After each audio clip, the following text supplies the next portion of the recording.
Serena Vale's hands were covered in someone else's blood when the SUVs rolled up. She didn't hear them at first, too busy pressing gauze into the stranger's shoulder. Right there on the rain-slick sidewalk outside Swedish Medical Center, the guy had stumbled out of nowhere at 2:47 a.m., collapsed against the glass facade like his legs just quit. No wallet, no phone, just expensive clothes soaked through and a gash that wouldn't stop bleeding. "Stay with me," Serena muttered, fingers finding his pulse. Weak, erratic. His skin was cold, too cold for June, even in Seattle. Her knees ached from kneeling on concrete. The rain was that Pacific Northwest drizzle that soaked through everything. Her uniform pants, her ponytail, the rubber grips on her gloves. She'd been running calls for 11 straight hours. Her partner Eddie was inside filing paperwork on their last transport, some drunk college kid who'd face-planted off a bird scooter on Capitol Hill. She should have radioed dispatch. Should have waited. But the man's breathing was going shallow, lips turning blue, and Serena Vale didn't wait when seconds mattered. "Sir, can you hear me?" She tilted his head back, cleared his airway.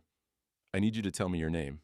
Nothing, just a wet wheeze. Then the headlights. 6 black Escalades, blocking both ends of Cherry Street in perfect formation, engines rumbling low, doors opened in sync. Men in suits, not cops, not EMTs, moved toward her with the kind of coordination that said special forces or private military. The one in front stopped 3 feet away. 40s, crew cut, earpiece glowing faint blue. "Ma'am, step back, we're taking him from here." Serena looked up, blood on her gloves, rain dripping off her nose. "The hell you are." "Ma'am." "He's got a vascular rupture. Possible internal bleeding. BP's crashing. You move him without stabilizing, he dies in your back seat."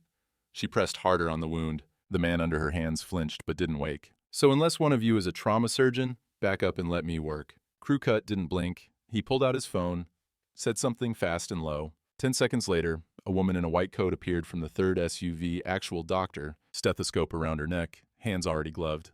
"I'll take over," the woman said, calm, firm, Indian accent, American educated. Serena hesitated. She'd seen this before, rich families who didn't trust public hospitals, private security, extracting their VIPs before the press showed up. But something about the way these men positioned themselves, creating a perimeter between her and the street, felt different, not protective, tactical. "Who is he?" Serena asked. The doctor knelt beside her, hands moving fast and professional.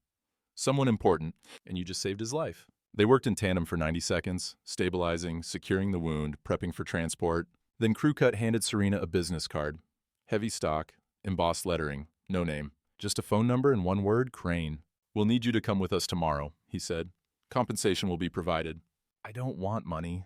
"It's not optional, ma'am." Then they lifted the man, smooth, rehearsed, onto a stretcher she hadn't even seen them unload, and vanished into the night. 6 Escalades gone in under 2 minutes, taillights disappearing toward the I-5 on-ramp. Serena stood there alone, rain washing blood off her gloves into the gutter. The street was silent, except for the hiss of wet tires on asphalt and the distant Doppler fade of a ferry, horn across Elliott Bay. Eddie jogged out of the ER entrance, Starbucks cup in hand. The hell was that? She stared at the business card, already soaked. "I have no idea." What you're about to hear is inspired by real events. The kind of story that makes you believe in justice, again. But the names, the faces, the exact details, those belong to our narrative. We're here to honor the spirit of what happened, not to expose the people who lived it.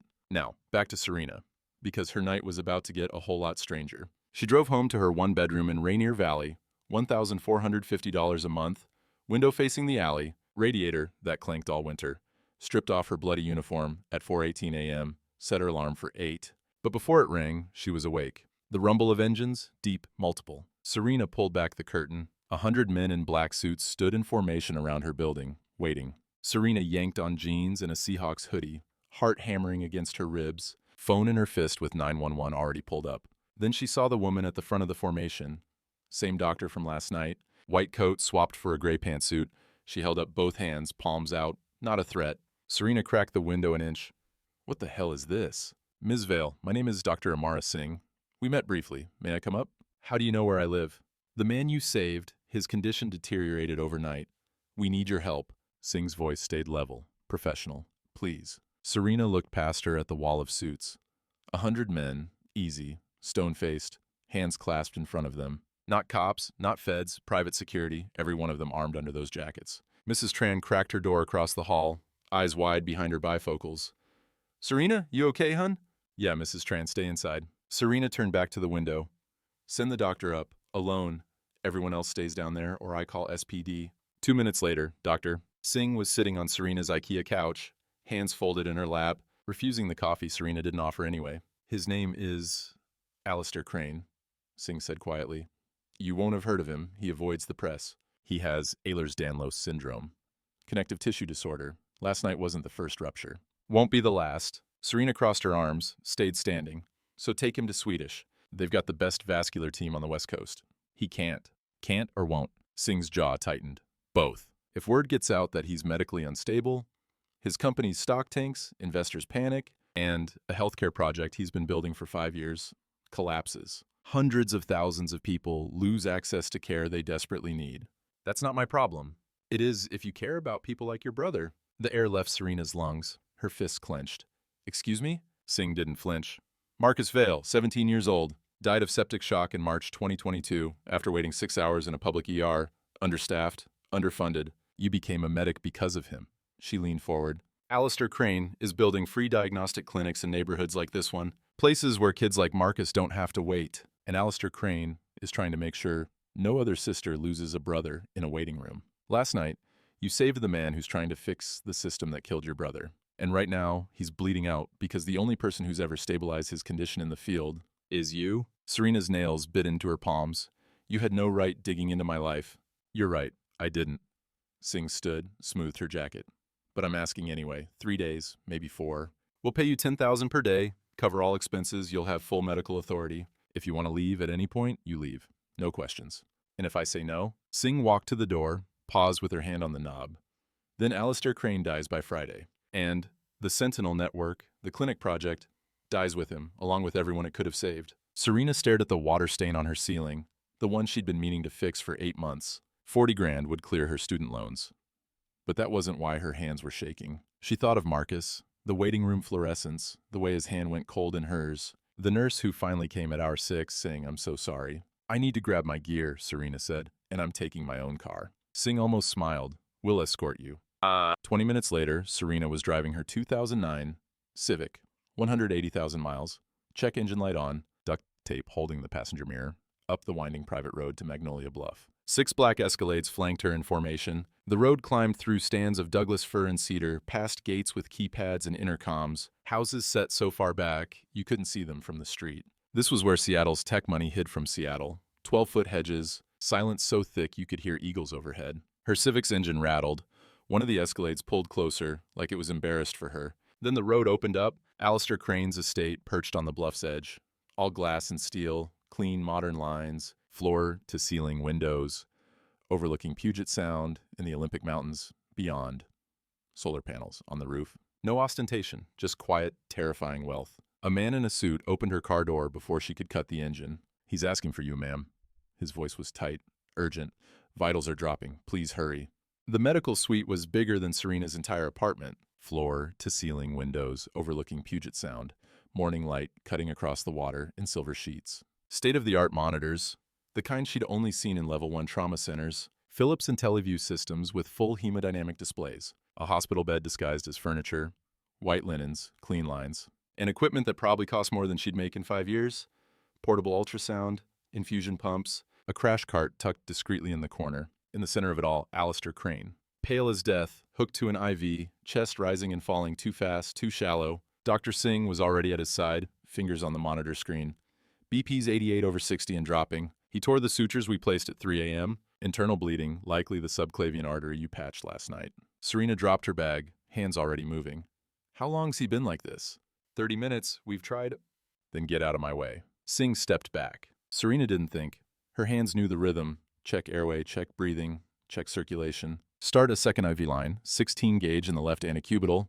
Push fluids, normal saline wide open. Elevate the legs, get blood back to the brain. Apply direct pressure to the subclavian region, firm and sustained. Sir, she said, voice calm, but loud enough to cut through whatever fog he was in. I need you to stay with me. You're bleeding, but I've got you. Do you understand? Alistair's eyes cracked open, gray, bloodshot, struggling to focus. You, he rasped. Yeah, me. The medic from last night. You're gonna live, but you gotta do what I say. Can you do that? His lips twitched, almost a smile. Bossy. Damn right. She adjusted the pressure point, felt the pulse of bleeding slow under her palm. What'd you do after we left? Run a marathon. Conference call, Tokyo. Jesus Christ. Serena glanced at Singh. He ruptured a major artery and took a conference call? Singh's face stayed neutral. said nothing. Serena turned back to Alistair. Okay, new rule. You don't move, you don't work, you don't even think hard until I say so. Got it? You're expensive, Alistair murmured, eyes starting to drift closed again. I'm effective. There's a difference. She checked the monitor. BP climbing, 90/65. Heart rate slowing from 118 to 104. The alarm stopped screaming. And you're not paying me to watch you die on a conference call. For the first time since she'd walked in, his vitals stabilized. Serena exhaled, peeled off her gloves. Latex snapped against her wrists. He'll live. But he needs 72 hours strict bed rest, no exceptions. And I mean strict bathroom breaks only, supervised. If he so much as checks his email, I walk. Singh nodded once. Understood. That's when Serena noticed it. The watch on Alistair's wrist. Old, silver, scratched to hell like it had been worn every day for decades.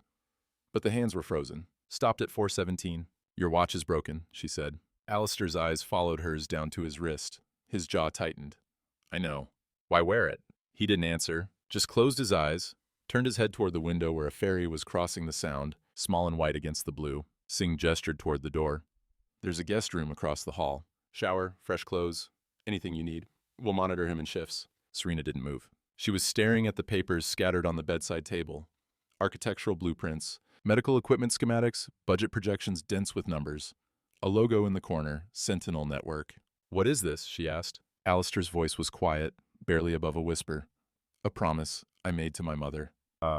Later, after Serena showered in a bathroom with heated floors and a rain shower head, after she changed into borrowed clothes that smelled like expensive detergent, yoga pants and a Seahawks hoodie that actually fit, she sat in the chair beside Alistair's bed. He was asleep, or pretending to be. Hard to tell. She picked up one of the blueprints. Clinic layout, waiting room, diagnostic suite, 3 exam rooms, pharmacy. Locations listed at the bottom: Rainier Valley, White Center, South Park, Beacon Hill. All neighborhoods, she knew. All low income, all places where clinics closed faster than they opened. Free clinics, she murmured. You're actually doing it. Not if I'm dead, Alistair said, eyes still closed. Serena set the blueprint down. Then don't die. That's the plan. Outside the window, another ferry horn sounded, low and mournful, echoing across the water. For the first time in 3 years, Serena felt her shoulders drop. Not hope. Hope was dangerous, but maybe purpose. She pulled her knees up, settled deeper into the chair. My brother died in a waiting room, she said. 6 hours, no one even checked on him till it was too late. Alistair opened his eyes, looked at her, really looked. I'm sorry, he said. Yeah, me too. Then she glanced at the blueprints again, at the budget numbers, at the architectural renderings of buildings that didn't exist yet. So don't screw this up. He almost smiled. I'll try. The monitor beeped steady. Alive, alive, alive. The most honest sound in the room. Donovan Kirsch arrived in a Mercedes G-Wagon at 10:47 a.m., no appointment, no warning. Serena was in Alistair's kitchen, which was bigger than most restaurants, all white marble and sub-zero appliances, making herself a turkey sandwich when she heard the commotion at the front entrance. Mr. Kirsch, Mr. Crane isn't taking visitors. Relax, sport. Alistair and I go way back. He'll want to see me. Serena walked to the foyer, sandwich in hand, still chewing. The man standing in the doorway was 50-something, spray-tanned within an inch of his life, wearing a suit that screamed Brioni. Probably $8,000, easy. Hair slicked back with too much product, teeth too white, veneers that caught the light, and a Rolex the size of a hockey puck, gold and diamonds, the kind that said, I need you to know I'm rich. He looked at Serena the way you'd look at furniture someone left in the hallway. And who are you? Donovan asked. Not rude, exactly. Just dismissive, like her answer wouldn't matter either way. Serena, I'm his medic. Ah. Donovan's smile widened, all teeth, no warmth. The hero from the sidewalk. Alistair mentioned you. Quite the dramatic rescue, I hear. Serena didn't smile back, didn't blink. He's resting. You'll have to come back another time. I'll just peek in. Won't take a minute. He moved past her like she wasn't there, shoulder brushing hers, already halfway down the hall. Dr. Singh appeared from the medical suite. Mr. Kirsch, I have to insist. Amara, sweetheart, I'm not here to cause trouble. Just need to discuss some Sentinel Network business with my partner. He winked. Investor business, you understand. Serena followed him down the hallway, every instinct in her body screaming wrong, wrong, wrong.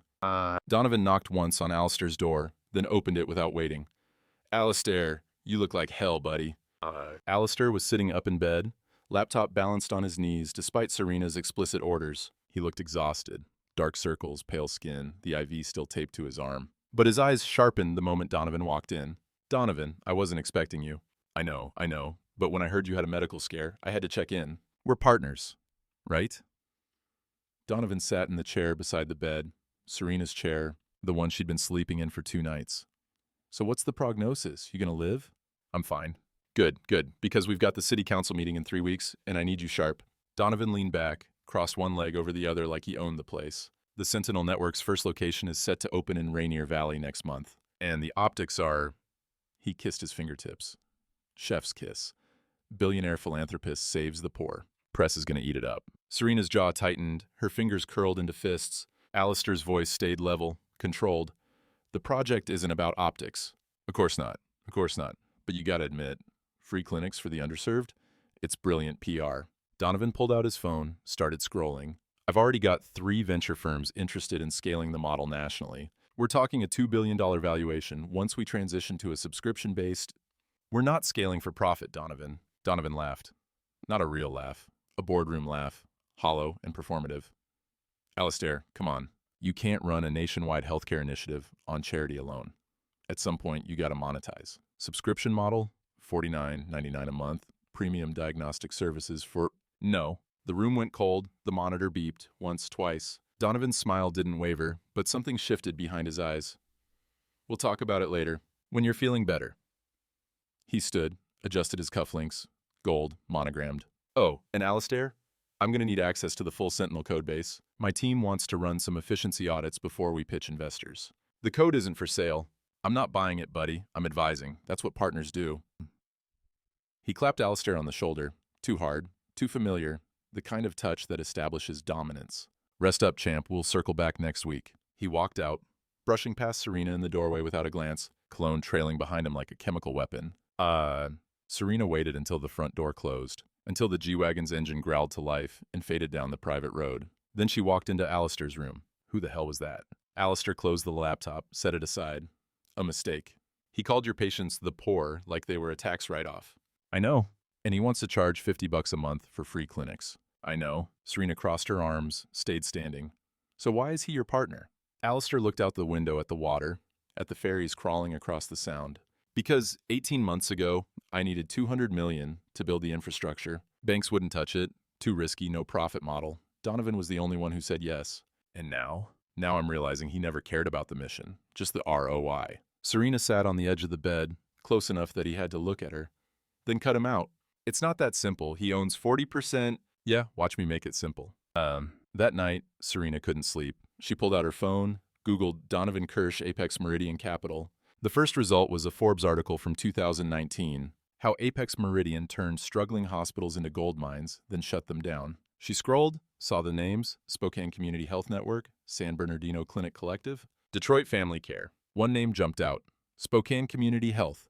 Closed 2021, 14,000 patients displaced. She took a screenshot, walked to Alistair's room. The door was cracked open, light still on. We need to talk, she said. Now. Alistair stared at Serena's phone screen like it was a terminal diagnosis he didn't want to read. Spokane Community Health, he said quietly. I remember when it closed. Thousands of people lost access overnight. 14,000, Serena corrected. She scrolled to another article. And Donovan's firm made $78 million selling off the real estate and equipment. Her thumb swiped again. Then there's San Bernardino, Dallas, Detroit. Same pattern every time. Buy low, fire staff, liquidate assets, disappear. Alistair's hands were shaking. Not from his condition, from rage. Pure, cold rage. He told me Apex Meridian specialized in healthcare optimization. I thought that meant efficiency, not this. He lied. I should have seen it. Serena sat beside him on the bed, close enough their shoulders almost touched. You saw what you wanted to see. Someone who believed in the mission. That's not stupid. That's human. Alistair looked at her, gray eyes hollowed out. He owns 40% of Sentinel. The operating agreement gives him veto power over major decisions. If I try to force him out, he can tie the project up in court for years. By the time it's resolved, the funding will be gone, the partnerships will collapse, the city permits will so we don't force him out legally. What? We make him want to leave, voluntarily.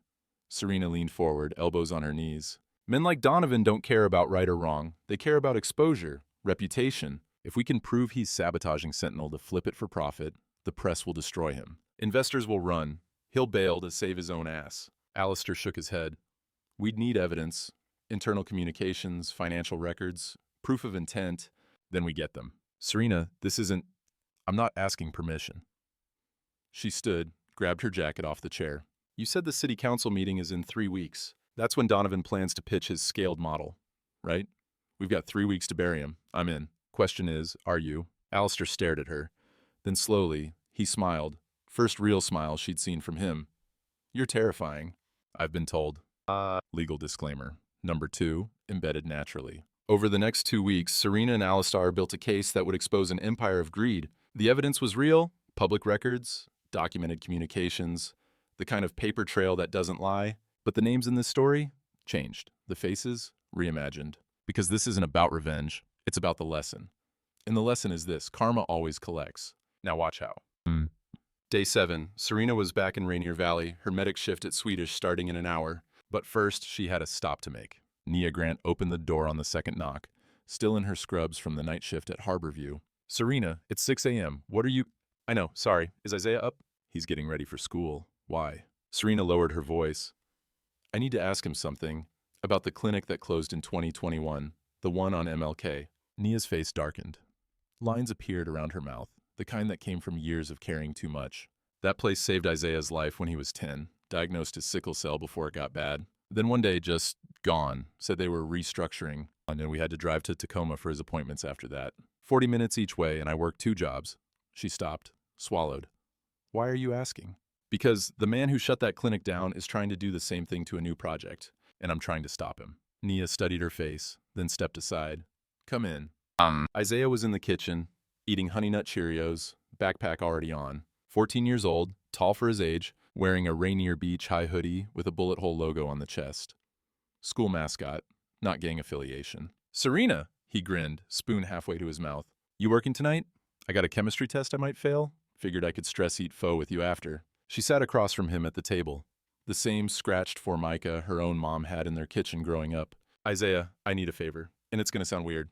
Weirder than you driving me to free clinics at midnight? Doubt it. Serena pulled out her phone, showed him a photo of Donovan Kirsch, press shot, all teeth and spray tan. You ever seen this man? Isaiah squinted, set down his spoon. Yeah, once. He came to the MLK clinic like a week before it closed. Wore a suit, walked around with a clipboard, didn't talk to any of the patients. Just looked at stuff. Took pictures. My mom said he looked like the kind of guy who fires people for fun. Smart mom. Serena leaned forward. What if I told you that there's a new clinic about to open in Rainier Valley?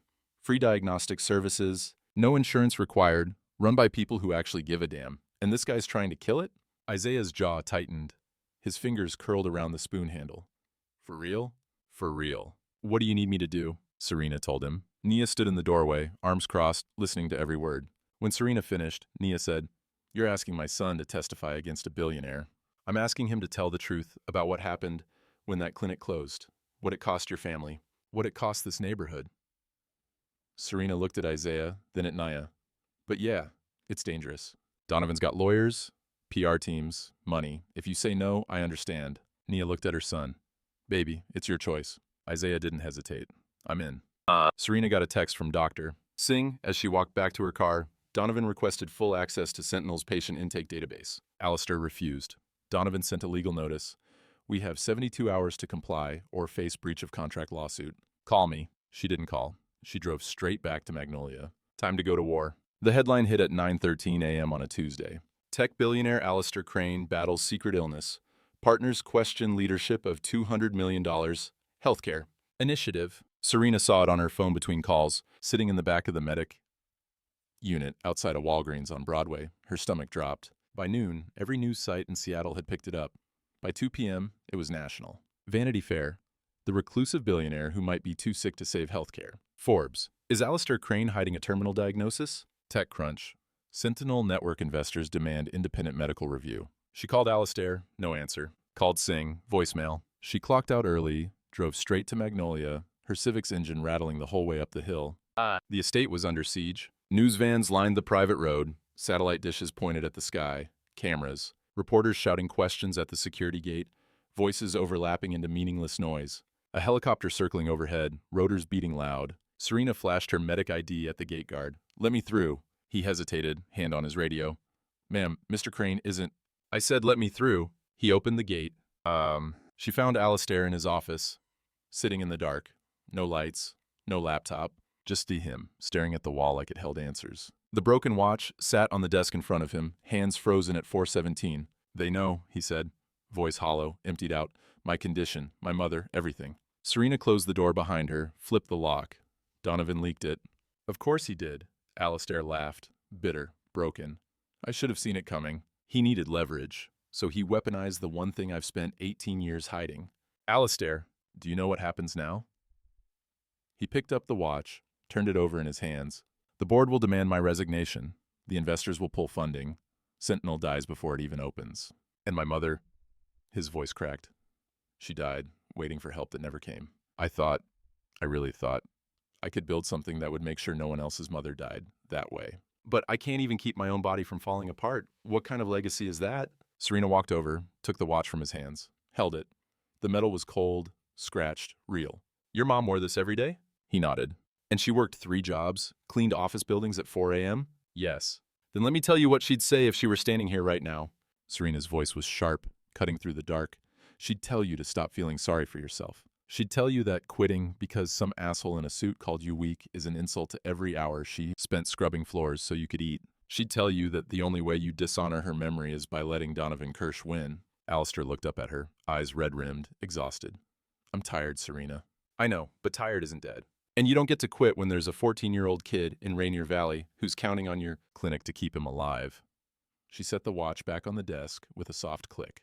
"3 weeks ago, you told me this was a promise you made to your mother, so keep it. Or admit you never meant it in the first place." Silence.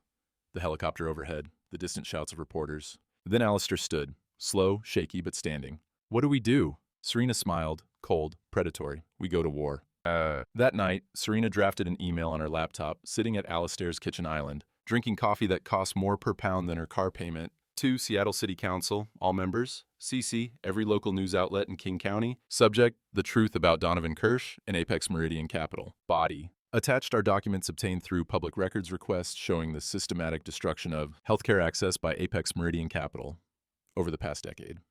Spokane, San Bernardino, Dallas, Detroit. 14 clinics closed, over 60,000 patients displaced, all for profit. Donovan Kirsch is now attempting the same with Seattle's Sentinel Network, a project designed to provide free diagnostic services to underserved communities. He plans to present a revised model at next week's City Council meeting. That model involves subscription fees, data monetization, and the privatization of a public health resource. Mr. Kirsch has spent the last 72 hours attacking Alistair Crane's medical fitness to distract from his own record. Attached are internal communications from Apex Meridian, referring to clinic patients as bottom feeders and Medicaid leeches. The City Council meeting is in 1 week. The public deserves to know who they're making deals with. P.S. These aren't allegations, these are public records. Check them yourself. Respectfully, a concerned citizen. She hit send. Then she texted Isaiah, "You still in? This is gonna get loud." His reply came back in 10 seconds. "Let's go. 100%. By morning, hashtag Donovan Kirsch was trending on Twitter. Axios picked it up.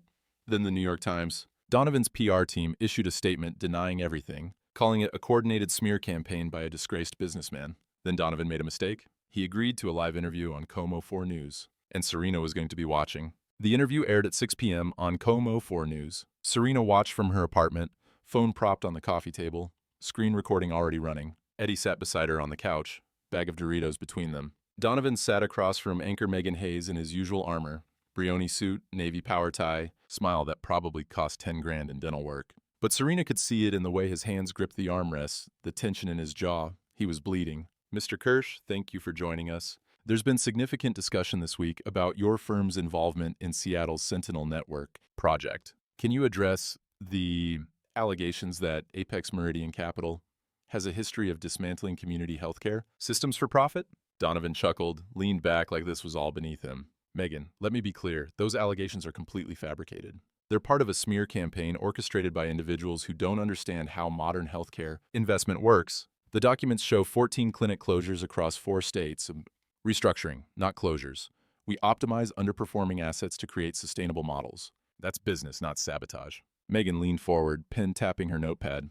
"But in Spokane, 14,000 patients lost access to primary care when your firm liquidated the community health network. How is that sustainable?" Donovan's smile tightened. The corners cracked. "Megan, with all due respect, that clinic was hemorrhaging money. We gave it every opportunity to succeed. Unfortunately, when you're dealing with populations that rely heavily on public assistance, the financial realities are challenging. Serena stopped chewing. Eddie went still. Megan blinked. Are you saying low-income patients aren't worth the investment? I'm saying, Donovan said slowly, carefully, like he was explaining to a child, that there's a difference between charity and business. And if we're going to build healthcare systems that actually work, we need to focus on populations that can sustain them long-term. Not, he caught himself, but it was too late. The words were already out. Not people who expect everything for free. Silence. Dead air. 3 seconds that felt like 30. Megan's face went stone. Mr. Kirsch, the Sentinel Network, was designed specifically to serve low-income communities. Are you saying those communities don't deserve access? I'm saying they need to be realistic about what free actually costs. Serena stopped the recording, uploaded it to Twitter before Donovan finished his next sentence. Caption. Donovan Kirsch just said the quiet part out loud.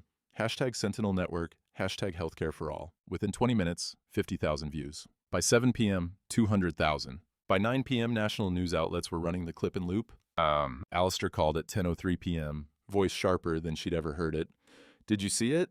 Everyone saw it, Serena said. My legal team just found something. 2 weeks before Donovan leaked my diagnosis, he approached the Sentinel board with a buyout offer. He wanted to purchase my remaining 60% stake for $20 million, far below market value. When I refused, he filed the medical fitness lawsuit.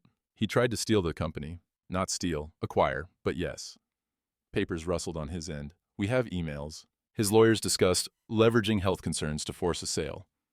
It's extortion, Serena. We can prove it. Then we bury him at the city council meeting. There's something else. Alistair paused. Donovan's wife filed for divorce this afternoon. Apparently, she didn't know about the emails calling patients bottom feeders. She released a statement saying she's horrified by the values her husband represents. 3 of his major investors pulled out within the hour. Combined, that's $400 million in funding. Serena allowed herself a smile, leaned back against the couch. He's bleeding. He's dying, but he's not dead yet. The city council meeting is in 4 days. If we don't present a united front with testimony, evidence, public support, we will. I've got Isaiah ready to testify. His mom's on board. And I've got one more trick up my sleeve. What's that? Your mother's watch. I'm bringing it to the hearing. The night before the city council hearing, Serena's phone rang. Unknown number. She almost didn't answer. Then she did. Ms. Vale. Donovan's voice. Smooth, controlled, but she could hear the desperation underneath. We should talk.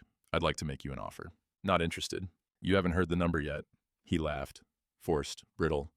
$500,000. Cash. Walk away from this. Convince the Grant kid to stay home.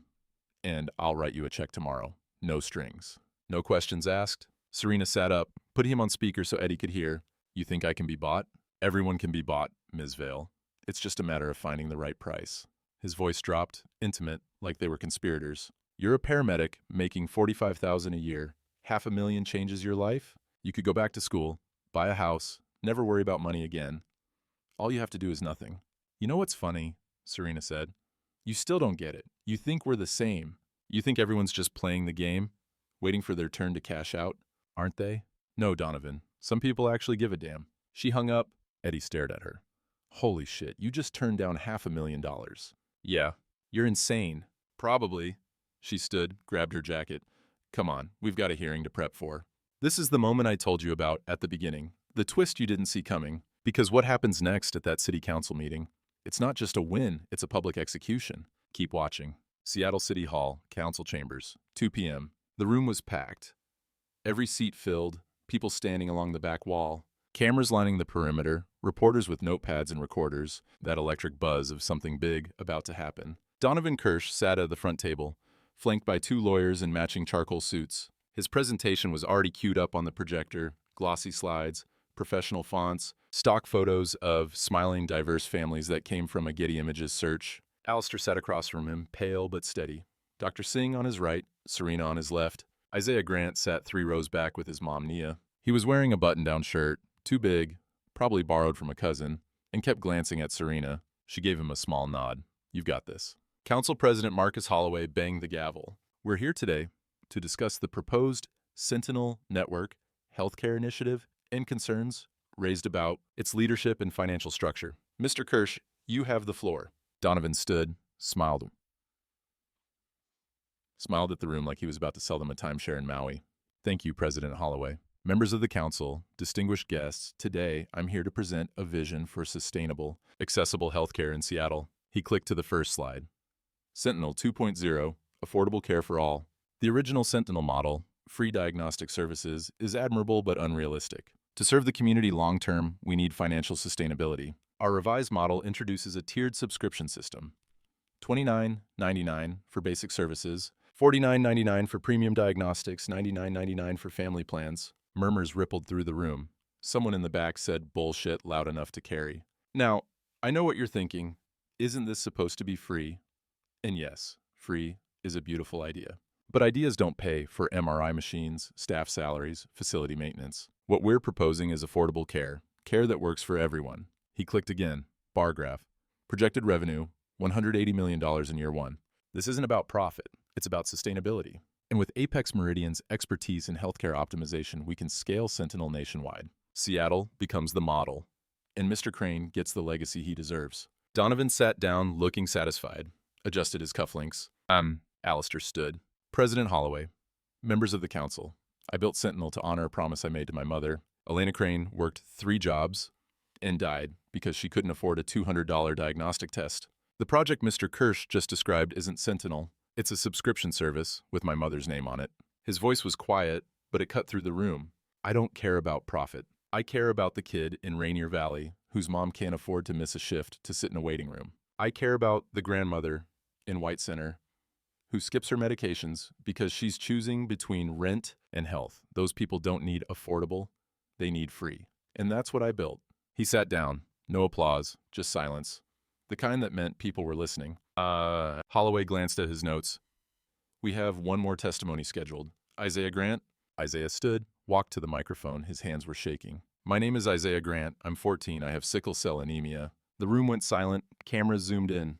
When I was 10, there was a clinic on MLK Junior Way that diagnosed me for free. No insurance, no forms, no waiting 6 hours while my mom cried in the lobby. They saved my life. Then one day, it was just gone, closed. My mom had to drive me to Tacoma for appointments after that.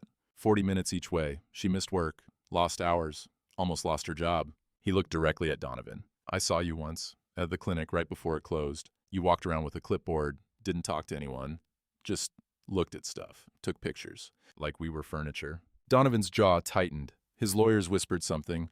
He waved them off. Last month, Mr. Crane's Sentinel Clinic opened in Rainier Valley. I was the first patient. They ran a test that caught an early stroke risk, saved my life again.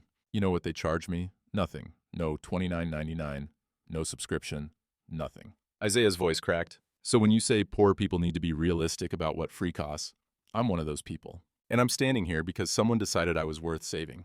Not because I could pay, because I'm a person. The room erupted. Applause. Someone shouted, Amen. Reporters typing furiously. Holloway banged the gavel 3 times. Order, order. Serena stood, walked to the microphone. She held up the watch. Silver, scratched, stopped at 4:17. This belonged to Elena Crane. She wore it every day. It stopped the moment she died.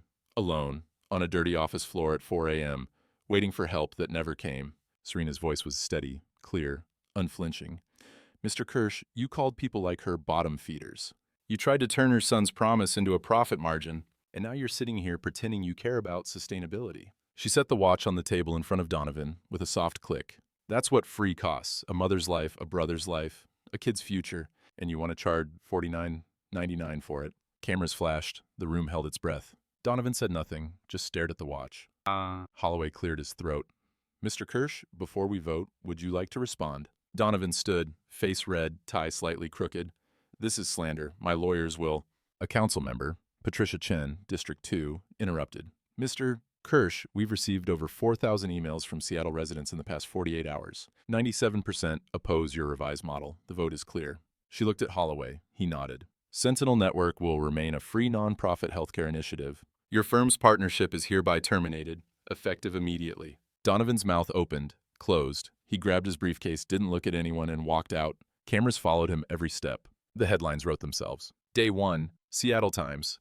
City Council terminates Apex Meridian partnership with Sentinel Network. GeekWire. Donovan Kirsch's empire crumbles after leaked emails expose healthcare profiteering. Bloomberg. 3 major investors pull $400 million from Apex Meridian Capital. Day 2, People magazine. Kirsch's wife files for divorce, cites irreconcilable moral differences. The Stranger. Former employees file class action lawsuit against Apex Meridian for fraudulent business. Practices. Wall Street Journal. Donovan Kirsch steps down as managing partner amid growing scandal. Day 3. Zillow listing. Queen Anne Mansion. Emergency sale. Price reduced $3.2 million. Serena wasn't planning to drive by, but she was in the neighborhood, heading back from Isaiah's house, where she'd dropped off groceries and a Sentinel Clinic appointment card for Naya, and the GPS took her past Queen Anne without asking. That's when she saw the trucks. 2 U-Hauls parked in the circular driveway of what used to be Donovan Kirsch's mansion. The for sale sign was already up, price slashed twice in red Sharpie, $8.9 million crossed out, $6.5 million crossed out, now $5.2 million in desperate block letters. Serena pulled over across the street, killed the engine, watched. Donovan was loading boxes himself. No movers, no assistants, no security team. Just him, in faded jeans and a rumpled Costco polo shirt, carrying a banker's box down the front steps. His hands were shaking as he closed the U-Haul door. No wedding ring, just a tan line where the Rolex used to be. A news van was parked at the end of the driveway, cameraman filming from a respectful distance. Not aggressive, just documenting. Donovan loaded the box into the U-Haul, slammed the rolling door, saw the camera, flipped it off with both hands. Then he sat on the steps, head in his hands, shoulders shaking. For a moment, just a moment, Serena almost felt bad. Almost. Then she remembered Isaiah's face when he testified. Remembered Marcus's last text, March 8th, 2022, just a thumbs-up emoji because he was too tired to type. Remembered Elena Crane's watch, frozen at 4:17 a.m. while she bled out on an office floor. Serena started the car, drove away. No gloating, no satisfaction speech. Just the quiet knowledge that the system, for once, had worked. 3 blocks later, her phone buzzed. Text from Alistair. Just signed the final papers. Sentinel Network officially launches Monday. First clinic, Rainier Valley. Isaiah's invited to cut the ribbon. You coming? She smiled. Wouldn't miss it. That night, Serena was back in her apartment. 1-bedroom walk-up above the laundromat. Rent still $1,450. Window still facing the alley. Water stains still on the ceiling. Nothing had changed, except everything had. She poured herself a glass of $8 Trader Joe's wine, sat on the couch, pulled up the news on her laptop. Donovan Kirsch files for bankruptcy protection. Personal assets liquidated. Below the headline was a photo. Donovan walking out of the King County Courthouse. No lawyers beside him. Carrying a manila folder, he looked defeated, ordinary, human. The article listed the details. Yacht sold to cover legal fees. Mansion foreclosed by Wells Fargo. Offshore accounts frozen by federal investigators looking into tax evasion. His firm's board had voted him out unanimously, 9-0. His name was radioactive. It was over. Serena closed the laptop. She thought about calling someone, her mom in Spokane maybe, or Eddie, but she didn't. This moment wasn't about celebration. It was about closure. Marcus didn't get justice. Elena Crane didn't get justice. But Isaiah Grant would walk into a free clinic next week and get the care he needed without choosing between rent and health. That was enough. Later, around midnight, there was a knock on her door. Serena opened it. Alistair stood there, holding 2 coffees from the cart on the corner. Her favorite, black with 2 sugars, $2, 50 each. Figured you'd be awake, he said. She took the coffee. You okay? I think so. He leaned against the doorframe. Singh said my vitals are stable. First time in months. Good. I wanted to thank you for not letting me quit. Serena shrugged. You would have done the same. No, I wouldn't have. I would have folded the second Donovan filed that lawsuit. He looked at her. You're stronger than I am. I'm stubborn. There's a difference. Alistair smiled, held out a small velvet box. What's this? Open it. Inside was Elena's watch, polished, restored. The hands were moving again. 12:03, 12:04, 12:05. You fixed it, Serena whispered. No, you did. Alistair closed her hand around the box. She'd want you to have it. You're the reason the promise got kept. Serena's throat tightened. Alistair, I can't. You can, and you will, because next week when the clinic opens, I want you there wearing it. Proof that broken things can work again. She looked down at the watch. The hands kept moving. Forward, always forward. Okay, she said quietly. Okay. He turned to leave. Alistair? He stopped. You still working nights? He smiled. No, but I'll learn to wake up early.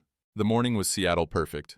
Rare June sunshine, no rain, Mount Rainier visible in the distance. The new Sentinel Network clinic sat on the corner of MLK Jr., way in South Othello Street, heart of Rainier Valley. The building was modest, clean white exterior, solar panels on the roof, a hand-painted mural on the sidewall showing hands reaching toward each other in blues and greens. A crowd gathered on the sidewalk, neighbors, families, local press, kids on bikes, Mrs. Tran from Serena's building, Eddie with his new girlfriend, even Council President Holloway showed up, probably for the photo op, but still. Isaiah stood at the front, oversized scissors in hand.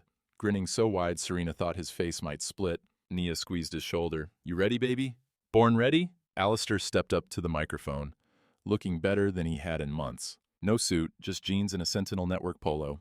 Human, approachable. 18 years ago, my mother made me promise something, he said. She said, Alistair, if you ever have the power to help people, don't wait, don't hesitate. Just show up. This clinic, and the 9 others were opening across Seattle over the next year. Is that promise kept? He gestured to Isaiah. This young man is proof that healthcare isn't a business decision. It's a human right. And today, we're making sure every person in this community knows you matter, your life matters, and you don't need money to prove it. Applause. Real, not polite. Isaiah cut the ribbon. The doors opened. Inside, the clinic was warm, bright, art on the walls from students at Rainier Beach High, a waiting room with actual comfortable chairs, not the plastic torture devices from other clinics, a play area for kids with books and toys. And behind the front desk, the AI diagnostic system that had cost Alistair 3 years and $40 million to develop. Isaiah walked up to intake. The staff member, a woman named Keisha who'd grown up 3 blocks away, smiled at him. Isaiah Grant? That's me. First patient of this day. Lucky you. She handed him a tablet. Just answer a few questions. We'll get you set up. 10 minutes later, Isaiah was in the diagnostic suite. The AI scanned his vitals, cross-referenced his medical history, flagged a pattern in the data. Dr. Singh reviewed the results, frowned, pulled up a second screen. Isaiah, the system's detecting elevated inflammatory markers consistent with early stage of vascular necrosis, bone, tissue death, sometimes seen in sickle cell patients. It's treatable if we catch it now. Left untreated, it could lead to joint damage in 2 years. Nia's hand flew to her mouth. Oh my God. But we caught it, Singh said firmly. That's the whole point. We start treatment today. Isaiah looked at his mom, then at Alistair, then at Serena, standing in the doorway wearing Elena's watch on her wrist, hands ticking forward. This thing saved my life again, he said quietly. Serena smiled. That's the idea? That evening, after the clinic closed, Serena and Alistair sat on the front steps watching the sunset over the neighborhood. Kids played street hockey 3 houses down. A bus rumbled past headed south. Someone's abuela was grilling carne asada, smoke drifting sweet and sharp. We did it, Alistair said. You did it. I just yelled at you a lot. He laughed. Most effective management strategy I've ever encountered. Serena glanced at him. You really gonna keep doing this? 9 more clinics? 15, actually. We secured additional funding last week. He looked at her. And I'm gonna need someone to keep yelling at me when I screw up. That's a full-time job. I'm aware. He handed her an envelope. She opened it. Inside, a contract. Director of Community Outreach, Sentinel Network. Salary. $120,000 per year plus benefits. Alistair, I'm an EMT. You're the person who saved this project. Twice. Once on a sidewalk, once in a city council chamber. And he leaned back. And Isaiah trusts you. Nia trusts you. This community trusts you. That's worth more than any degree. Serena stared at the contract. Her hands were shaking. Think about it, Alistair said quietly. I'll think about it. They sat in silence. A ferry horn sounded across the water, low, mournful, familiar. My brother used to say, Serena, you can't save everybody. And he was right, I can't. But I learned something from a billionaire with a broken watch. You don't change the world by saving everybody. You change it by showing up for somebody, and then somebody else shows up, and then somebody else. That's how it works. One sidewalk, one kid, one clinic, one promise kept. Marcus didn't die because no one cared. He died because the people who had the power to help decided his life wasn't worth the cost. Alistair Crane had all the power, and he chose different. That's not a fairy tale. That's just what happens when somebody finally gives a damn. See, there's 2 kinds of rich in this world. There's the kind that wears wealth like armor, gold-plated masks hiding hollow hearts. And then there's the kind that carries wealth like a tool, something you use to build, not to hide behind. The first kind? They end up loading U-Hauls alone while cameras roll. The second kind? They end up drinking cheap coffee on front steps, watching kids play in streets they helped save. So, here's my advice. Don't wait for a billionaire to show up. Be the person who stops on the sidewalk. The rest of it, that'll find you. Because a billionaire heart isn't measured by the zeros in your bank account. It's measured by who you show up for when nobody's watching. And that's worth more than all the gold in Seattle. These characters, Serena, Alistair, Isaiah, even Donovan, they lived only in this story. But the truth they represent, that's as real as the rent you pay, the shift you work, the person you decide to be when no one's watching. This is fiction built on truth, a story about real choices. And if it made you feel something, then it did its job. 6 months later, Serena wore Elena's watch to work every day. She'd taken the job, Director of Community Outreach, Still picked up EMT shifts on weekends. Couldn't quite let go of the ambulance. Isaiah was thriving, treatment working. Talking about MIT engineering program, maybe following in Alistair's footsteps. Alistair showed up at her apartment most mornings with coffee. Sometimes they talked about the clinics. Sometimes they didn't talk at all. It wasn't romance the way movies sold it. No orchestra, no sunset kiss, no declarations. It was just two people who'd learned how to show up together, and that was enough. Real talk. Have you ever been the person everyone underestimated? The one they looked past like you were furniture? The one who worked twice as hard for half the credit? If Serena's story hit different because you've been Serena, working night shifts, carrying everyone else's weight, standing tall when people tried to tear you down, I want to hear from you. Drop your story in the comments. Tell me about the time you refused to quit. Tell me about the person who didn't believe in you until you proved them wrong. We read every comment. This isn't just a channel. It's a family of people who know what it costs to keep showing up. And if you're here because you believe invisible people deserve to be seen, hit subscribe. You're one of us now.